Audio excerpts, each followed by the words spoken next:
সকলের পিতা তো হযরত আদম আলাইহিস সালাম।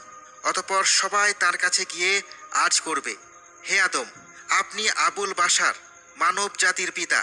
আল্লাহ আপনাকে নিজ কুদরতি হাতে সৃষ্টি করেছেন, আপনার মধ্যে তার রূহ ফুঁক দিয়েছেন এবং ফেরেশতাদের দিয়ে আপনাকে সেজদা করিয়েছেন।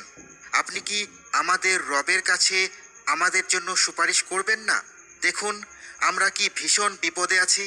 হযরত আদম আলাইহিস সালাম বলবেন, আমার রব আজ এমন ক্রোধান্বিত হয়েছেন যা আগে কখনো হননি এবং পরেও কখনো হবেন না।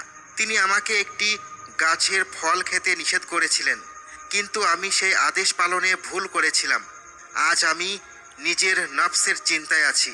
তোমরা অন্য কারো কাছে যাও, তোমরা নূহ আলাইহিস সালামের কাছে যাও।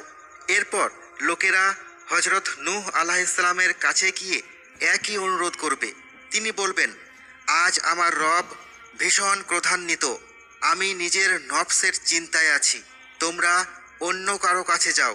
এভাবে লোকেরা হযরত ইব্রাহিম আলাইহিস সালাম, হযরত মুসা আলাইহিস সালাম এবং অন্যান্য সকল নবীদের কাছে যাবেন, কিন্তু কেউই সুপারিশ করতে রাজি হবেন না। প্রত্যেকেই নিজের চিন্তায় থাকবেন। অবশেষে তারা হযরত ঈসা আলাইহিস সালামের কাছে পৌঁছালে তিনি বলবেন, তোমরা শেষ নবী হযরত মুহাম্মদ সাল্লাল্লাহু আলাইহি ওয়াসাল্লামের কাছে যাও। রাসূলুল্লাহ সাল্লাল্লাহু আলাইহি ওয়াসাল্লাম বলেন, লোকেরা আমার কাছে এসে বলবে, ইয়া রাসূলুল্লাহ, আপনি আল্লাহর রাসূল এবং সর্বশেষ নবী। আল্লাহ আপনার পূর্বের ও পরের সমস্ত গুনাহ মাফ করে দিয়েছেন।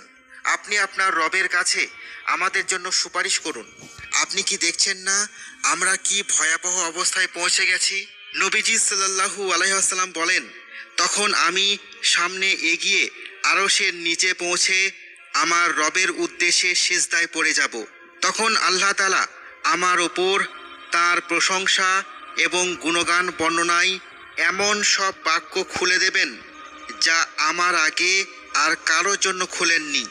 এরপর বলা হবে, হে মুহাম্মদ, আপনার মাথা তুলুন, যা চান আপনাকে দেওয়া হবে, সুপারিশ করুন, আপনার সুপারিশ কবুল করা হবে।